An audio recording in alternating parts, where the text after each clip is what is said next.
Evening everyone, welcome into your box seat. We're into April, Michael, which means it's derby time at Addington this week. Thank you, calendar man. Yeah, thanks for that. Well done. As if you wouldn't have known that. Hey, what a derby. It's good. Like, the derbies in the last 2 decades, Gregory, often have been underwhelming. Fait accompli. Yeah, and so many good horses go around $1.50 and you expect them to win, and it's cool when a Lazarus wins a derby or a Courage Under Fire. A different type of derby this week. When you consider what's happened this season, most of the good 2-year-olds from last season haven't turned up at all at the highest level. Then Chase Auckland did turn up and dominate. Then 3 weeks ago he got injured and can't be part of this derby. And then to add the final piece to that puzzle, the 3 pre-draw favourites get the 3 worst barrier draws. All of a sudden we have a derby where we don't know what's going to happen, and that's kind of cool. Yeah, I think it is. We'll talk more about that as the show rolls on. We're going to wrap up a very good afternoon of harness racing on Saturday at Addington, dominated by the Hope Stable. And it was good to see Ingheim back to something like his best, because he is that progressive horse, and the markets eventually will come out for the jewels, and he dominates that sector so much if he qualifies, which he probably should now.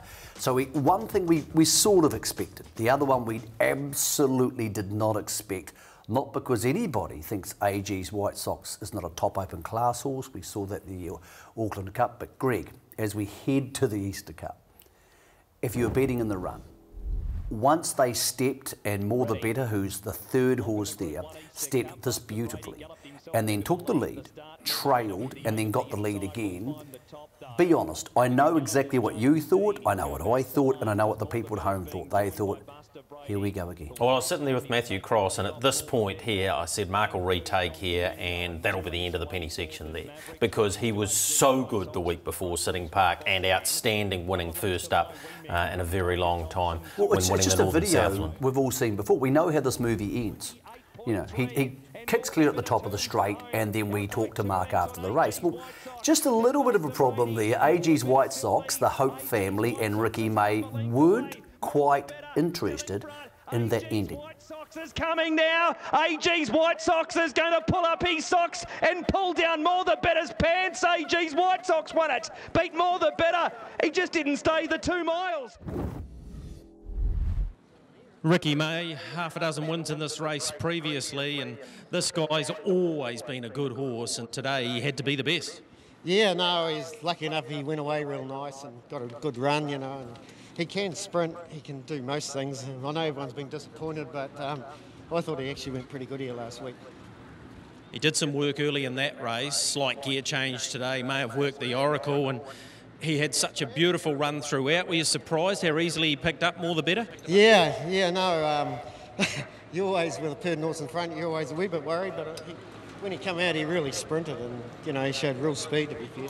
And he showed in the Auckland Cup, obviously, that he's right up to open class level. He's proved that today. So going forward, there's a lot to really look forward to.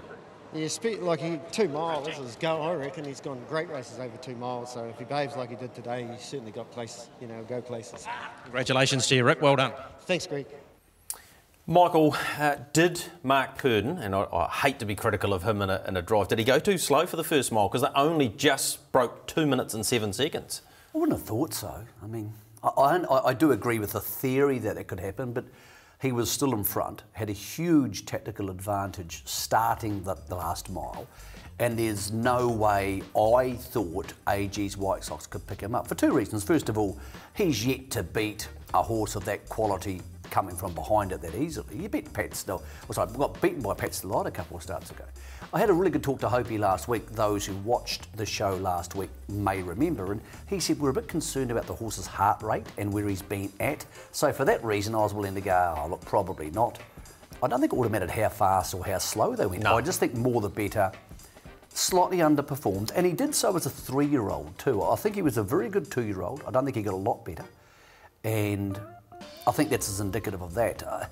He's been really good so far this season, but is he a genuine top-class open class? Well, let's be fair. I don't think so. This Easter Cup wasn't a deep Easter Cup by any stretch. There were 9 runners in it, the same as what they had the previous year, but The previous year we had Heaven Rocks, and it was quite a top end heavy 9 runners, if you like.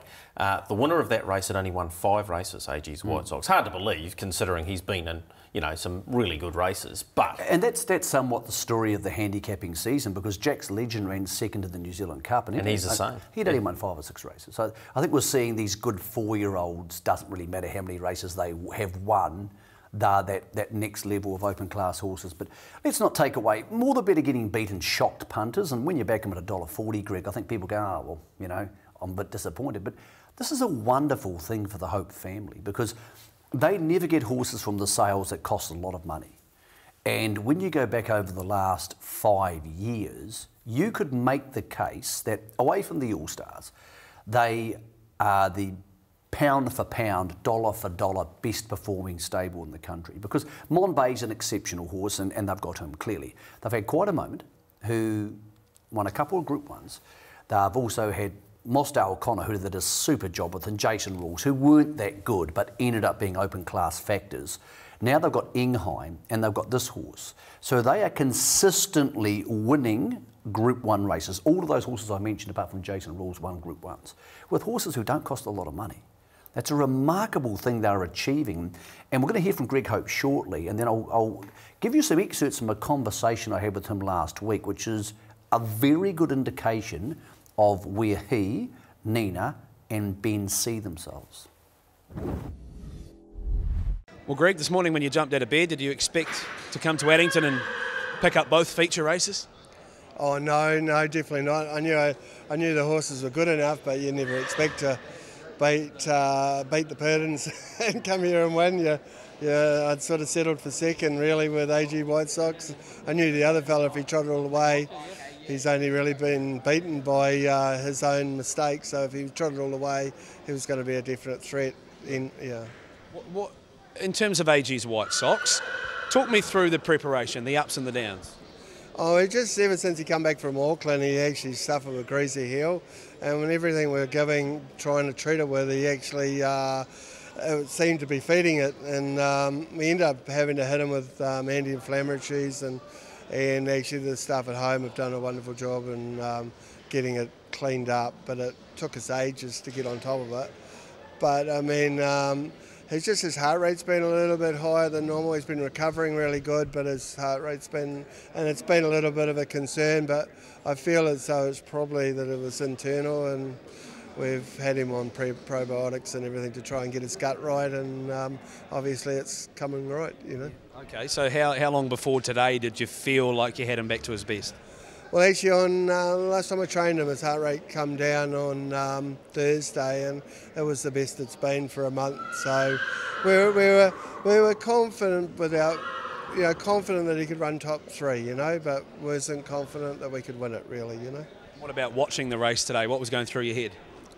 Oh, you always. Any other race at the top of the straight, I would have said we're going to win it. But when Mark was in front, I thought, wow, he'll kick and we can't beat him, And it really wasn't until 50 out that I knew we had him, Yeah. What about in terms of going forward with him now? Have you got a path set out for him? Well, we've always had intention to go to Auckland with him for the Noel Taylor and the Messenger, and he does pace really good that way, and we realise that we're going to meet up with the Star Galleries and the likes, and it's not going to be easy, but we know that he has got the potential to keep and stay with them, Speaking of staying, second Tuesday of November, is that in your sights now as well? Yeah, definitely. I mean, that's probably why we probably mightn't go to the Jewels, so he can have a good break and be back for the preparation. He is a great staying horse, and he's always proven to us that the 2 mile will be his distance, He got a little bit bustled last week, the 1950, and we'd put the half blinds on him. It was sort of the undoing of him last week. But in hindsight, I mean, I might have had him a little bit underdone too. So, but no, the 2 miles will be right up his alley. He's so lightly tried. He's only had 21 starts, so there's still definitely some more developing to be done. But he's now a Group 1 winner. It was a $100,000 race, and yes, he's in the Superstars this week. We'll have a look at that field a bit later on. He could win that, and he could definitely win one of the two at Alexandra Park. And I think they'll bypass the Jewels, I really do, because clearly the Cup is well and truly on the radar. Yeah, well, the Easter Cup winners have a great record in the New Zealand Cup as horses who are at least competitive. And you know, we're not staring down the barrel of a really deep New Zealand Cup, so you'd have to have a go with a horse like him. That's one of the little hassles with the Jewels, is that often horses may have to miss it, and we've seen that with Lazarus and Co in recent years, to go to the Cup. I had a good talk to Greg last week about Ingheim and AG's White Sox, and I put to him about AG's White Sox. I said, can you win the Easter Cup? He said, I probably can't beat More the Better. And that probably panned out for the first 2,800 metres of the race. I also said to him, what's it like when you have these horses and you've got to race those horses? Because everybody in harness racing, I think, Greg, talks about the same thing, and that's this domination of the All-Stars, and people blame them for this fact we're selling so many horses to Perth and other places. And he said, well, I've just got to get better. You know, he and Nina and Ben, because they're a family team, we've got to get better. And it was quite refreshing because there was no anger. He said, he explained it really succinctly. And I know people out there some people go, well, that's all right for you to say. It was nothing to do with me.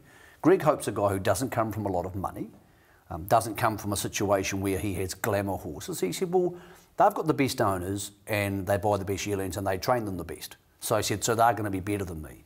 But what I've got to try and do is learn from that and get better. He said, so that's what I'm trying to do. And I got off the phone. He told me on Sunday that he and Nina, they'd culled about 10 or 12 horses out of their barn in recent times, because he said if you have a lesser quality of horse and they're lining up against each other, it actually brings the whole lot down. Yeah. And again, it was refreshing, but I've had that conversation recently with Nigel McGrath, and I've had it with Mark Jones too. They are, let's get the bar up, as opposed to, no, they win everything. Yeah. Well, bottom line is AG's White Sox would have been a very easy horse to sell. Yes. You sell him, he goes to Perth, like everything else goes to Perth. And then afterwards you start going, well, I couldn't have beaten them. Well, now you have. And we saw that a couple of years ago. Field Marshall couldn't beat the Purdon horses, then all of a sudden he wins the Taylor Mile and the Jewels, I think it was. He won three, Taylor Mile, Messenger exactly and right. the Jewels. And he's gone on to a Miracle Mile. If I understand the economics of it, and it's really tough. I've got horses too who I want to sell to bring down my debt. But if you keep selling them, you're not going to beat anybody. So it's a self-fulfilling prophecy. A lot of people are saying you have to sell because you can't beat the All-Stars, but if you keep selling, you're not going to beat them. And a horse like Mostar O'Connor, who wasn't that good, ran third in the New Zealand Cup and third... He won a Taylor Mile. And ran third in a Victoria Cup. So people's economic situations are different, but the Hopes have obviously taken up this challenge from the other set of blue colours, and I think it's admirable. And what we saw the other day is that, yes, you do get the results. Now, I'm not telling people how to do their business because they don't tell me how to do mine. But it was they have at times. It was a refreshing conversation, and you are getting that from more people saying, "Look, I need to rise to this challenge." There's still exactly the same amount of money being paid out in stakes, so somebody's got to win it. But if you keep selling your horses, it won't be you. You can't. That's right. Those beaten behind AG's White Sox, of course, were More the Better, and a really game run from Tiger Thompson as well. Mark, third up today, More the Better. What did you make of his effort in the Easter Cup? I was quite happy with him. You know, ideally he's probably better with a sit, but you know, on paper today he probably looked the hardest to beat, and he didn't get drilled at all early in the race. His last mile was pretty slick, but he was beat by a better horse on the day. Is he the sort of horse you might take to Auckland for some of the features up there? Oh, for sure. You know, the Taylor Mile will suit him, and the Messenger, of course. So a couple of the big guns are out of that, so he must be hard. Matty, Tiger Thompson, what did you make of it? He went real well. I sort of thought he was gone at the top of the straight, and he lifted again, and I was happy with his run. Okay, so Mark Mack in the commentary thought More the Better didn't stay, and you think Mark Purdon went too slow. I think that sums up the general confusion when a $1.40 chance leads that easily and gets beat. Yeah, I think that's right. And again, I'll reiterate, I'm not being critical of Mark's drive, but I wonder whether if they went 357, whether the speed of AG's White Sox might have been taken out of him. But anyway, I thought Tiger Thompson was really good. He was gone at the top of the straight. Back to 1950, back to the Mobile this week. Yep. He has to be a really good chance. Yeah, Superstars, he's which actually comes up as a pretty nice race. Look, more the bettors now getting out to fair odds, and this is what harness racing punters want. Nobody minds a $2.10 favourite, because if you think he can win, you double your money. If you think he can't win, there's other places to go shopping. So this is a nice, fun little market, Greg, on what's going to be a really good night. In fact, I think this is by far and away the best night/day of this entire carnival. Yeah, 5 group races. 6 New Zealand Cup winners have won this race, and of course they've also been multiple place getters in it, go on and win Group 1 races too. Tiger Thompson will get his chance here because he should lead. He has very good early speed, and he's far more potent when he's on the markers. Once he gets down there, because he doesn't cop the bends as well as the other runners that he's against. Rakapuka Ruler is returning, Michael. He's had at least 3 runs at the workouts and trials. Where's he at the moment? I'm still not sure where he's been all season. Gee, it's been a funny season for him. He had that night at Addington when you thought he would just win, and he dropped out. And look, he's won his derby. You can't criticise the horse, but I think with Cran's team, he had a little bit of a lull when he got back from Alexandra Park, and I think quite a few trainers do that. They go to a carnival and they come back and have a lull, but the way Better Joy went last week at Fulbury, maybe they'll all start kicking back. So, hey, you're there Friday night, find out from Cran. He's very good with the media about telling us what we expect to see, but yeah, that's just one of a whole bunch of feature races, and a lot of them come through last Friday and last Saturday. Tell you what, I think a lot of people almost breathed a sigh of relief about is the Ingheim win. Because Ingheim, as we know, had 2 gallops, wasn't going to qualify for the Jewels. It'd be a boring 4-year-old section without him because he's the best of them. And Gregory, those fears were allayed a long way from home in the 4- and 5-year-old championship. Machine next, Ingheim, 1:25 to go, held together, 2 lengths on Alderbeck, and then came Habibi Inter and Bonnie Highlander, but Ingheim, he's getting him away now, and Ingheim's going to win it. He's in by 2, big day for the Hopes. Ingheim has beaten home Alderbeck and Bonnie Highlander. And that's when he's at his best, Michael, when he's able to burn the second last quarter and therefore take the speed out of the other horses. He's a superior stayer. Yes, that was at essentially free-for-all level against the 4- and 5-year-olds.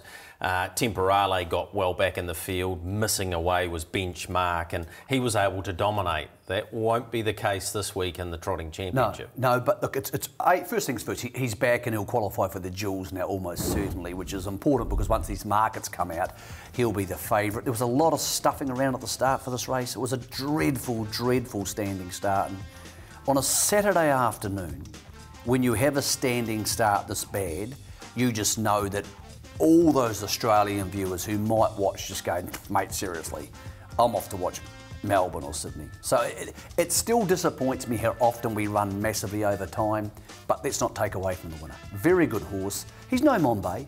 He's probably, Greg, a little bit affected by the fact that people will compare him to Monbay, who by this stage of his career had already won a stack of Group 1s. But when you look at the Group 1s coming up, there's one this Friday and obviously 2 at Alexandra Park. Hopi is absolutely adamant he's a better horse right-handed. So he's got to be a factor because there's not that much top-end depth away from Temporale and Speeding Spur. Well, let's be fair. If he found the front in a Row Cup, you'd want to be on because that's where he's at his most potent. This week, drawing 1 the second row won't help him. We'll get to that in a moment, but let's hear from Greg Hope about his trotting star, the one that's racing at the moment, getting back in winning form.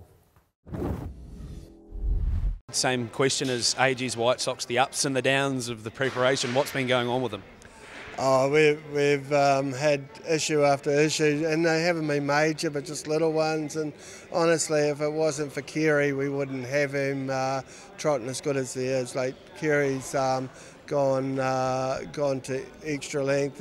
He spent an hour and a half on him yesterday, shoeing him up, and he had a little bit of heat in his feet, a little bit of bruising, and he put a shoe on to cover it up. And he's.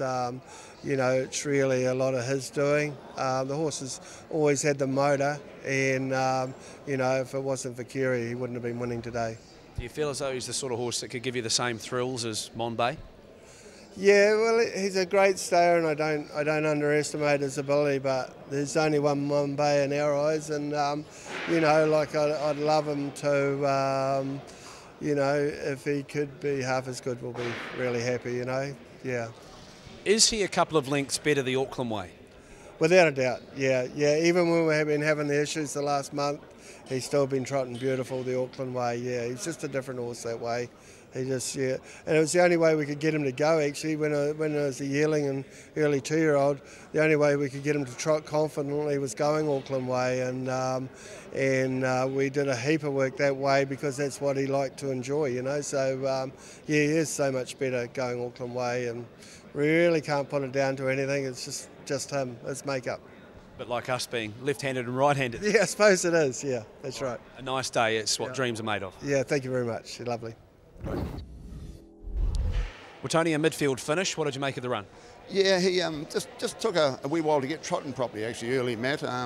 Yeah, which was a little disappointing. But then they were chasing all the way. We were sort of flat out after then, and he just battled a bit in the run home. The run won't do him any harm, but in saying that, you know, I'd like to see him just perhaps finish it off a fraction better. But yeah, we'll just have to wait and see how we go next week. All they're hard races when you're coming off the back mark and you're chasing, particularly with Enhine in front. But he gets his chance this week, Temporale, 3:40 in what is the Fred Shaw Memorial New Zealand Trotting Championship. Speeding Spurs got a beautiful draw for him, $2.10. I know you're keen on him. Harriet of Mott, $9, great last time. Enhine inside second row, crawled by that, Michael. And Alderbeck, I know she's long there, but she was actually very good in that 4-year and 5-year-old championship. Yeah, she was excellent and strong to the line. I think Benchmark is a horse that'll be suited by the mobile last week. He just got out of his gate early, and often when they gallop early, they'll just not trot that squarely afterwards. It's got to be a hard race for Enhine to win, because I do see Temporale having the gate speed to potentially cross, and then Speeding Spur potentially even retaking. You put them lead trail, gee, it's going to be hard for Enhine to come around them and beat them. Had a good talk to John Dickey last night, and he said, we're thrilled with Speeding Spur. We know he's improved since the win 2 weeks ago. There's no reason to think he's not the best he's been this entire season. If he's the horse, and we think he's going to be the horse he used to be, he's got to win this race. Because if he doesn't, then he's not the horse, and I doubt we're ever going to see the horse we used to see. I'm not saying that he's still not maybe even the best trotter in the country away from Monbay, but if he's going to be something like he was as a 4-year-old, let's not forget he won the Great Southern Star. He's going to need to win this if, in fact, he leads. So this is his chance, and Temporale totally willing to forgive. Anytime a horse is fresh up, Greg, off a handicap in a big field like that, they're going to get beaten more often than they will. Yeah, when he hadn't been to the races outside of a trial, and quite a trial, if you like, since those runs in Australia, so he must improve off that. You know yourself, say for example you go for a jog and you go for a 5k jog. The first time you go for a 5k jog, and if you try and sprint the last 200 metres, you can't. Your legs are just full of lactic acid. But the next time you go, you're a bit fitter. And that's horses to a T. I often think about it all the time, about humans versus horses, and how much we expect from them fresh up. I say this all the time. The two most vulnerable times in any horse's campaign, first start and last start. Because the rest of it, they tend to be at the same level of fitness. But those fresh up runs are always dangerous. And look, Temporale was always going to be vulnerable. Wouldn't be stunned to see him cross to the lead this week and potentially hand up to a Speeding Spur.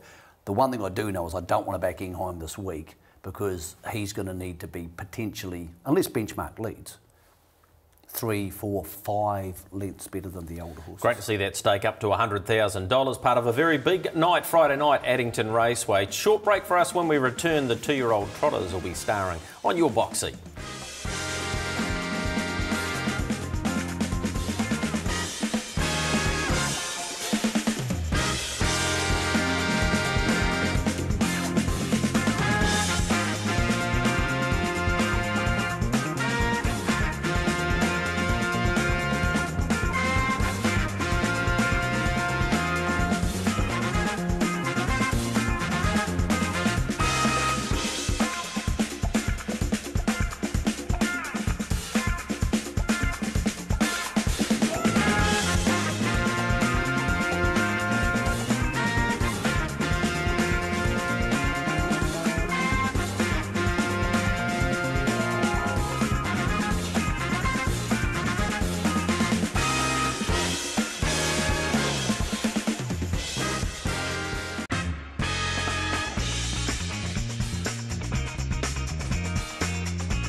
Two-year-old trotting stakes with Majestic Sun, 38th running of this good race, was one of the features there at Addington on Saturday, dominated by the horse in front, both tote-wise and in the race, Michael.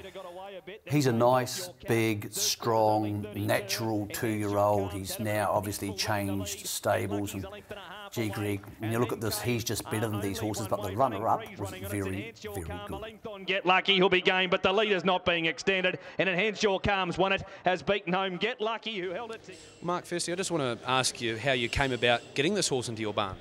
Well, Gavin Smith had rang me and said that he really liked him, and would I come and have a drive of him if I had someone interested. So I had a client interested, and yeah, I went and drove him at the trials. He won for us, and the business was done after that.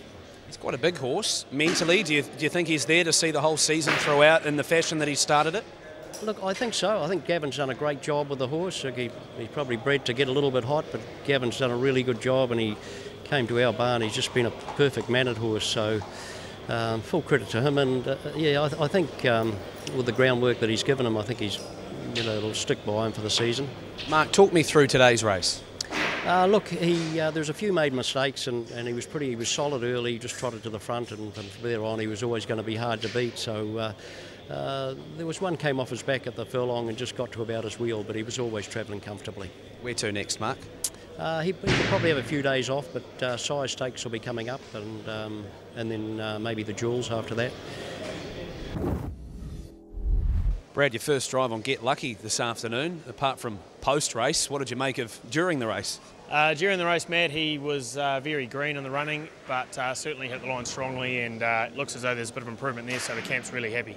Okay, talk me through the run. When you popped off the inside, he looked to throw a bit of a skip in, but he's clearly got a brain. Yeah, just with the amount of greenness he showed in the early stages of the race, Matt, I thought it would be a better option to sit and park with the slow nature of the race, and the one that I was following I didn't know a lot about. I didn't like the idea of getting hemmed in there because I knew that he was a good chance in the race. So I thought I'd give him this chance sitting parked, and it worked out favourably when we could drop into the trail there at the half, and from there on in, you got a pretty nice run. You may have heard the gasp of the crowd post-race. Tell us exactly what happened. Yeah, well, he sort of just went a bit wayward there after the line, Matt. He had his full blinds on looking at that gate, and for a minute there I thought he had every intention of jumping it, but we're just lucky that he managed to pull himself out of that frame of mind and, yeah, not make a fool of all of us. Okay, I'm sure your dad's got some two-year-olds parked up at home, but is this the sort of horse you'd be willing to stick with? Yeah, I definitely think so at this stage, Matt.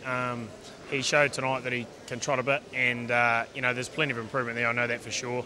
So, yeah, I think I'll stick with this fella basically throughout this whole season and hopefully his career. Matty, first look at the races today. What did you make of it? Positive signs there. His manners were real good. Had a big blow afterwards, so hopefully it'll be better for the run. We're going to need to be, so hopefully we'll improve off that. Yeah, okay, so going to press on with them? Yeah, at this stage you'll either go to a race or a trial and see how he performs there, and they'll make a call after that. Cheers. Dexter running free. Talk me through your run. Well, it wasn't good early, Max. She galloped out of the gate. She settled down last in the field and ran on really, really good. So it was a pretty good run, just showing that break early. Yeah, what do you put that down to? Bad hands. Couldn't be more honest than that. I tell you, the great thing about trotting at the moment, particularly with the two-year-olds, is the depth, Michael. We've got numbers. Yeah. Well, 13 in that race, and there's 7 in a second grade two-year-old trot this week at Alexander Park for $12,000. And there's a couple more floating around who, there's probably 20 in play for the Jewels. The second horse there was fantastic. We'll get to the winner in a sec. Second horse was fantastic. Fourth horse running free, excellent. Really impressive. I thought run of the race. But the winner just looks a big, strong, natural horse. Not at all like a Majestic Sun. And Majestic Sun is having such a huge impact on our two-year-old crop. Because once Sundawn died, everybody went, well, where am I going to go? Yes. And if you want a two-year-old, you go to Majestic Sun. They're just everywhere. Interesting comment from Mark there, which just you sort of might have missed. Oh, we might go to the Jewels. I get the feeling he might even think to himself, well, he looks like a 3-year-old now. He does, So maybe. And I think a lot of people, this will matter because if he goes to the Jewels and you've got a horse from Southland, you might go, not so sure. And it's $125,000 this year. It's a lot of money.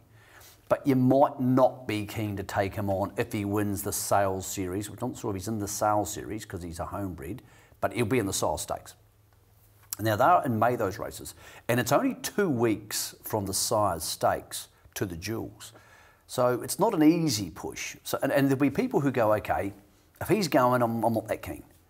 But there'll be others who go, you know, I don't get horses in the Jewels very often. But I think that decision will play quite a big role. Now, interesting thing about the Jewels, and I had a really good talk to Harness Racing New Zealand about this week, is they want the markets to come out soon. And the problem is the bookies are reluctant to put the markets out because A, it's a tough job, but also B, because they're terrified of the withdrawals. And that's where the people watching this show need to play the game. Now, the people watching this show have no reason to be loyal to the bookies. Absolutely none. I respect that. But the theory is, if you have a horse in the Jewels and you're going to pull it out, if you tell Harness Racing New Zealand straight away, they'll tell the bookies, and that'll increase the bookie confidence. Because if you don't, and we've had a couple of things the last couple of years with Waikiki Beach and Vincent and horses who we weren't sure about at the top of the market. Now, no one's under any obligation to pull a horse out just to make anybody else happy if they're not sure. But the day you decide we're not going, then I think the more people who tell Harness Racing New Zealand and then they tell the bookies, the more likely we are to get these markets. Because I believe our Jewels markets come out too late. I don't think it's right for Group 1s. Yeah. I think last year the 2-year-olds were coming out in the middle of May. Well, but seriously, even a race like the Rowe Cup, which we're in the same month that it's on now, why isn't the Rowe Cup's on in 3 weeks? I mean, so we wait till the field comes out, and then the bookmakers have an advantage because they've seen the barrier draw. All of those things are in their favour. That doesn't even bother me. It bothers me. What bothers me is the fact that we get treated second rate to the gallops. Yeah. They do. The Derby market for the Vodafone Derby, which is an awfully big race, comes out 3 months before the race. So why does the market for the Rowe Cup or the Taylor Mile not come out to the week of it? And nobody's explained this to me. Now, the bookies don't talk to me anymore, so they're not going to explain it to me. But they should explain it to somebody. And somebody at Harness Racing New Zealand should go there and give it that one. I love give that one. Oh, because the thumping of the desk again. Because you know what? It's not fair. The people watching this show have every right to be able to bet on these races and the Jewels as much as they would a similar galloping race. Yes.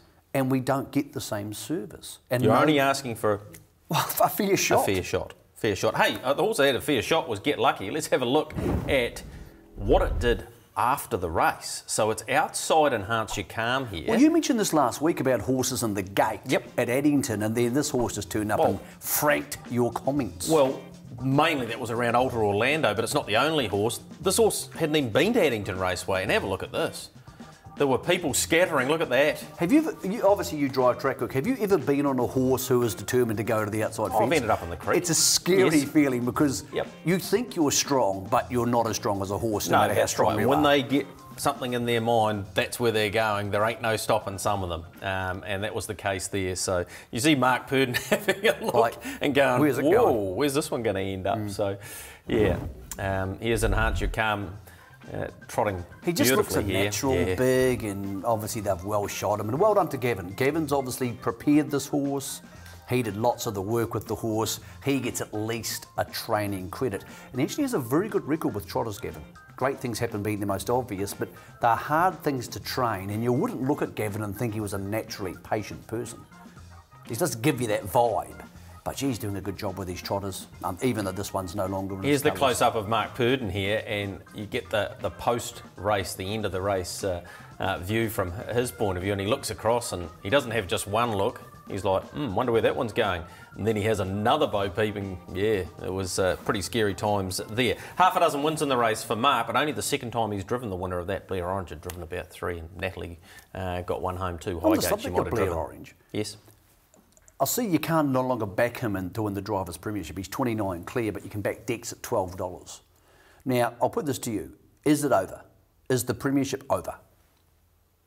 If they both stay fit and both drive between now and the end of the season? The same amount of horses, roughly. Yes.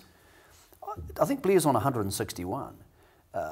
If he's to drive 10 winners a month, which is standard for him, he'll get to 200. He didn't last year. He got into the 190s and it disappointed him. I know he probably is sick of talking about the Premiership, but I think he needs to take a different attitude because he's no longer competing against Dexter. Because if you do that, you actually start to come together. If he says, I want to drive 10 a month and aim for 200, well, then Dex can't catch him. Yeah. So, yeah, at the moment you can get $12 if you want to back the perennial champ. But if you think Blair's going to get there, I would love to see him get to 200 regardless of who wins the premiership, because that's a hell of an achievement. Both these guys have got to drive in the Diamond Creek Derby. Here's the market for you, and with the way the barrier draw's fallen here, Michael, this is just played in beautifully to open the Derby up. Favourite pre-draw, Sicario, gets the outside the front row. $3.40 the price for him. And clearly they can't go forward because this is a wickedly fast Coldpecker, Henry Hubert, Pat's Delight, Hale Christian, Ultra Maestro would be the fastest of them all, you would think, and on the cards can leave the machine. So, gee, that's a fast front row. And then you get to the second and third favourites pre-barrier draw, and Sheriff, who was outstanding last week, and we'll get a chance to have a look at that shortly. And also Anthem, who was terrific in the Vero. So let's have a look at what they're paying. $3.40 for Sicario. Well, I need to ask you about this because obviously, as I said on the show last week, I've been trying to have a month away from Mark so he doesn't get sick of me and vice versa, I don't get sick of him. But you spoke to Natalie this week. What was her view, not only on the draws, but on who the better of the four chances in the races? Well, I'll tell you that. As we watch Sheriff winning the last race at Addington on Saturday, she said to me if she'd drawn 1 to 5 with Anthem, she would have found it very difficult to find a horse beat him. Here's Sheriff, got a beautiful run throughout. Eamon Maguire, who was third in the Derby last year behind Vincent and Ultimate Machete. In terms of a Derby trial, they don't get a whole lot better than that, Michael. No, look, he was very, very good, and it allays the fears after he was scratched the week before. I don't think he's any better than a couple of the Purdon ones, Sicario, obviously, and Anthem, and maybe even Fun at the Beach. I'm not sure he's better than him. The barrier draws suggest to me he might end up in front of the two other favourites. I can see Sicario having to go back to last, or close to it, and Anthem probably being back there, and then what tends to happen in those situations is they move together, and they could be parked in 1-1. Let's go back to the last time we saw that scenario. Anthem sitting parked in the Flying Stakes, and here's Sicario on his back. Sicario wins us coming out of the 1-1, and Fun at the Beach comes down the outside for third, but Anthem, I thought, was probably better on the night. This market has a lot of room to move, Greg. I wouldn't be stunned if Anthem started favourite. Yeah, I wouldn't be either. I think $4 is, well, pretty short for Sheriff. I expect him to start closer to 5. The Purdon Rasmussen team probably start 1-2. Fun at the Beach. The other thing about Fun at the Beach, Sheriff and Anthem drawing the second row is they've got friends around them. So you're right. When they do move, exactly, there'll be good horses at the back of the field, and they'll all move together. And as I said, it's almost impossible to see a situation where they're not parked in 1-1 with a lap to go. So missing the early speed in a Derby is not a terrible thing, but so many Derby winners come from the marker peg. So can we find a Derby winner there? I'll give you a couple of names. Duplicated? Gee, was good last week. Yes or no? No. Okay. Pat's Delight? No. Not good enough recently? Not good enough last time, no. Ultra Maestro, the now gelded Ultra Maestro. He was very, very good in that race, following the speed. Spoke to John Dunn about that yesterday, and he said, I was quite happy with him. Now, he has to go forward. He has to go forward. No. Look, the marker pegs are just so red hot for derbies, but this may not be that derby because it's really hard to see how any of them, Sheriff, Anthem or Sicario, is going to get to the marker pegs. So, would you, if you were John Dunn, let's say he took the lead with Ultimate, would you hand to the first one that came? Just keep running. I reckon the best version of Ultra Maestro has always been the version that keeps on running. But John Dunn's driven about 800 winners and I've driven 0. Going forward, definitely might be Zach Butcher. Birthday for him this week. Is it really? No idea. He actually bought a house, Zach Butcher. It's very mature. He's really growing up. By the way, last week I made a mistake on the show. I make lots of mistakes, but last week when I was being called a pork chop, I said that the pork chop is a member of the bovine family. Bovine's actually cows. Pig family is porcine family. So my apologies. That's fantastic. We had some feedback about that. So my apologies to pork chops and pigs. First 4 home in the Magnus Penrose Sires Stakes heat were all trained out of the All-Stars barn and one remained unbeaten. Her name, Princess Tiffany, and she was very, very good again. Princess Tiffany on the inside from Kayla Marie. Bubbled Up is still the leader. Margin Neck, Princess Tiffany. Kayla Marie still there. Princess Tiffany went straight past Bubbled Up. Kayla Marie is going to make a race of it for second, but Princess Tiffany is too good, has beaten home Bubbled Up, and third in goes to Wade.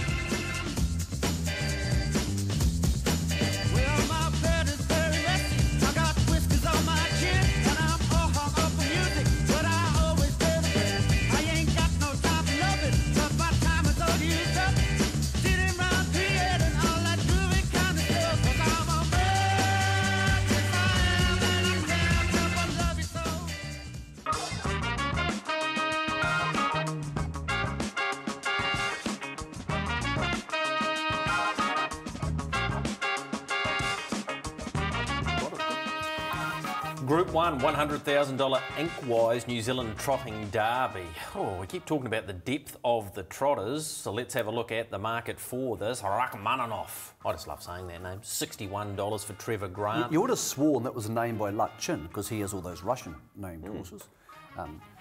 What's really added to this, Gregory, is the fillies have accepted against the boys. And five of them accepted. Well, now, that would never have happened before. No, and two of them being big guns, Girls on Film, and of course Luby Lou. That's added some real depth to this, and forget the price tag down from the North Island. The Jules winner Paramount King beat some good older horses last start. Gee, this is a lovely Now, you race. spoke to John Dickey. Yep. What was his impressions? Obviously good enough to come south. A lot happier last time. I think he's the value in the race at $5.80 because there's no evidence that any of these horses are better than him.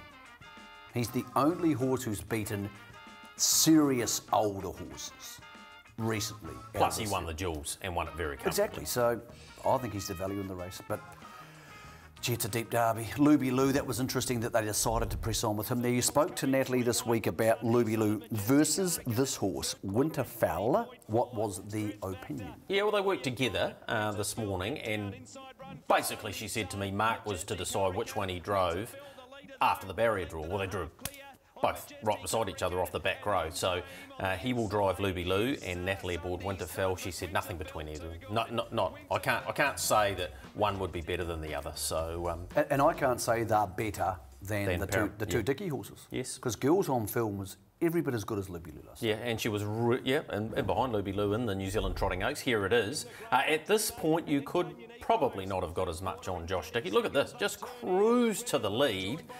But you knew Luby Lou would find the line. And she has a bit of a skid round about here to see her back leg go, and she has a skid.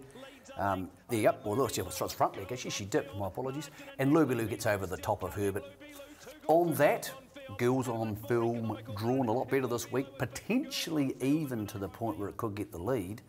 She'll be awfully hard to beat. I think this is an excellent betting race, and you can make a case for about 4 or 5 different horses. So to a lesser extent, Zazoe, who won the first race at Addington on Saturday and beat Majestic Hurricane, who's been racing really well.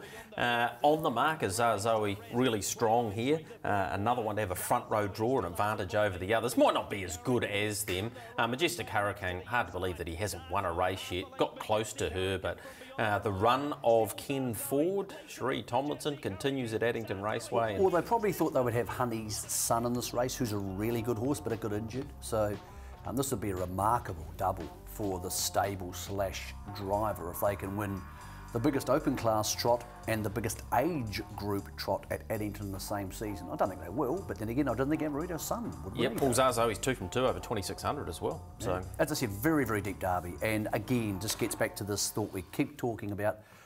Trotting races are the underutilised, or have been the underutilised, beautiful thing about harness racing. We could export these pictures off to France and Sweden and all these places in the future. We don't, Australia does. When we renegotiate our broadcasting deal, because all the races from New Zealand which are sent offshore are sent via Sky, and trotting races they'll bet on in Europe, and it's just free money. Just take this free money and have it, because it doesn't cost us anything to send the pictures to them. So they don't want to take pacing races.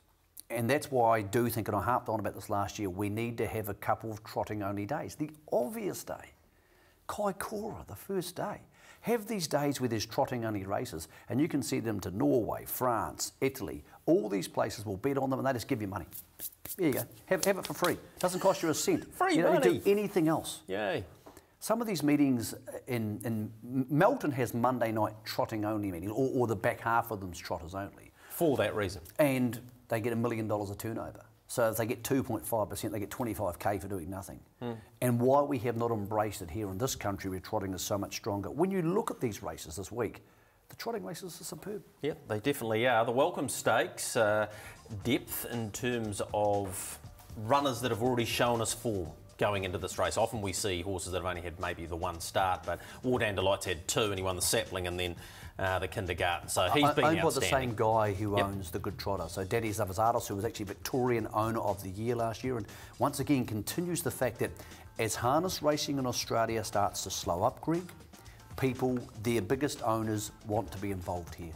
Another masterpiece, $6.50, has the advantage of the barrier. Jack Jones was, well, backed off the mat to win at Wyndham and underperformed. I spoke to Natalie about their 2-year-olds and she said, we expected a lot more from him. She actually gave quite a nice push for another masterpiece. She drives War Dandelight. She's not saying that she can't win it, but she said another masterpiece is almost as good. So I'll tell you the other one I liked. Why is Jessie Duke not there? Slight cold. Underperformed last week, even though it won. Yeah. Was, you know, only just able to beat a better act. So nothing major there. We'll just have a slight let up, but we'll obviously continue on for races like the Size and the Jewels. A better act was so good behind Jessie Duke last week. Why can't it win? Well, probably no reason. Probably no reason other than that it's drawn outside their other two main chances, and I think that could count against it. I'm going to back it. Okay. Which will probably stop it. All right, what price was that? What did I tip last week on the grass at Harwood? Yeah, nice work. I did suggest to you, what are you doing? I know. What are you I'm not going to do that again. We had some other local features away from Addington on Saturday. First of those was Thursday night, of course, being part of Easter. Man, this was good. Yeah, 2:01.5 the overall time. Gee, they fly around here now. Under 56 seconds the last 800.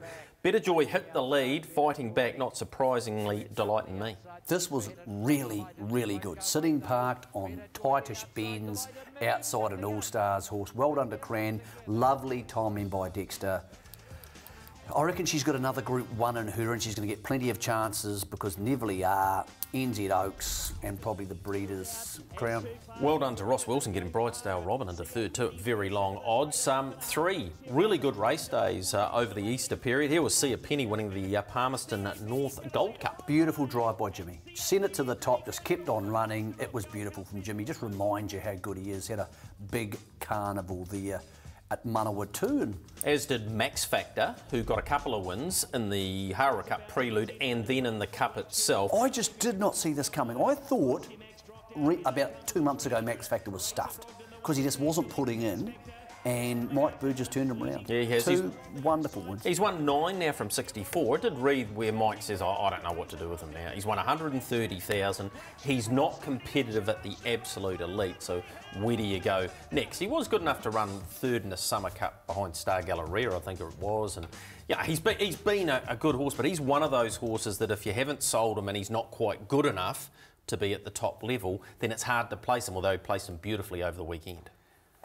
Yeah, and look, a couple of years ago, some of the clubs tried high-end claimers, $20,000, $30,000, $40,000 claimers, and that means people who have an owner, I want to buy a horse, and you haven't got a horse for them. He'd be a perfect horse for those. Chuck him in those high-end claimers. That didn't seem to work, which is a real shame, because I think that a lot of horses like that, someone would think, well, I've got a syndicate, or we just sold our 2-year-old and we want a horse to race and put him in the Winter Cup. I think those high-end claimers would be beautiful for horses like this, who people want to say, look, I'm happy to shift it on, but for some reason they never took off, Gregory. No. In Australia, it was Bathurst Gold Crown weekend. You picked out a couple of these for us.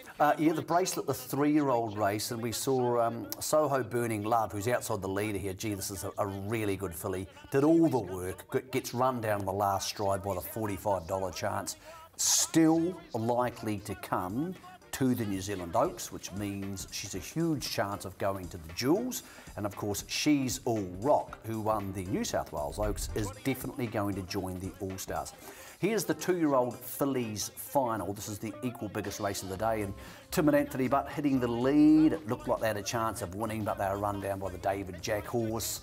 They purchased this horse for cheap money, Greg, and Tim's gone from having 12 horses in work, Miracle Mile weekend, Field Marshal wins. They've now got 18 or 20, aiming for 24. So that Miracle Mile has given Tim the kickstart he needed to his New South Wales career. Yeah, Major Kiss winning that race, and of course my Field Marshal goes round in the Brian Hancock this week, first run back from the Miracle Mile. Very short favourite, and has a campaign where he goes Len Smith Mile, then he's heading to Queensland. So he's got a whole bunch of races ahead of him. Michael, he's won plenty of races. First win in her career. I will get a chance to have a chat to Sarah O'Reilly at some stage, of course, daughter of Jared and Jane, and here she is winning for her employer Bruce Negus, and this will forever remain in her memory, her first career win at the Mott. As Apocalypse and Samurai's Falcon gets a run. Highland Rain hits a gap. Let's Hustle. Highland Rain back in black. Samurai's Falcon. Highland Rain through the centre. Winter Let's Hustle. Late Just Dance with Apocalypse, but Sarah O'Reilly's won the last. Highland Rain won it from Let's Hustle.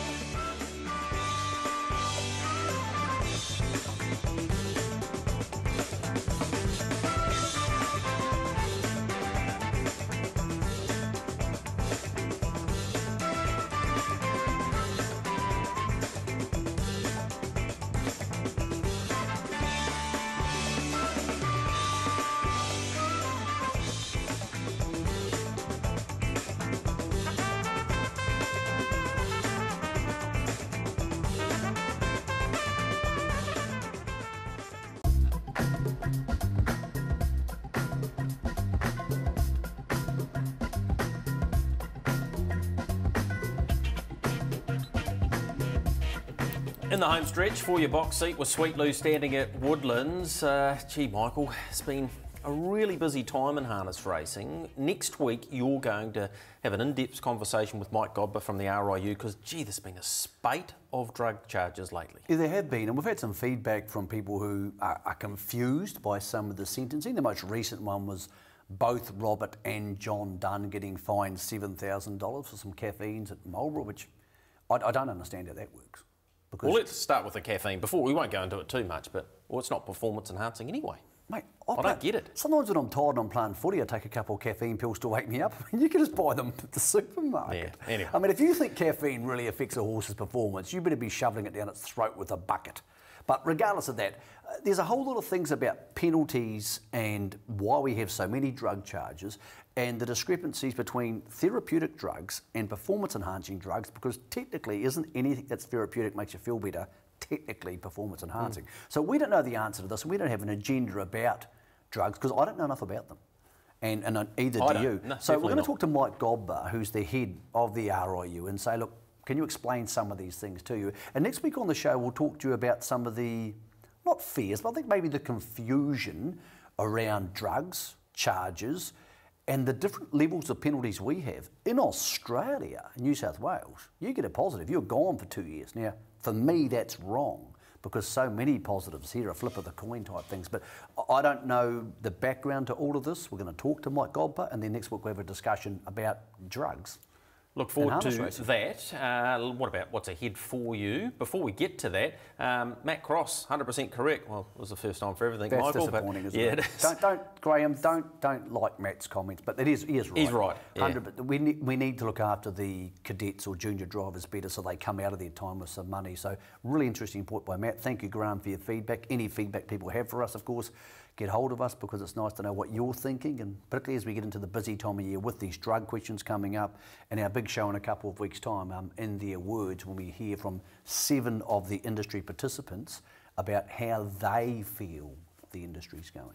So what's ahead for us this week? Let's get around the country. Forbury Park, $25,000 there. Fast Track Insurance Pick 6, Thursday evening, 5:24, the start time of 10 races from there. Addington, enormous night there, 5:28, 10 races, multiple Group 1s, a couple of Group 2s too, so plenty for you to get involved there. $25,000 in the Pick 6 and $10,000 in the bonus quaddie. Alexandra Park will complement that.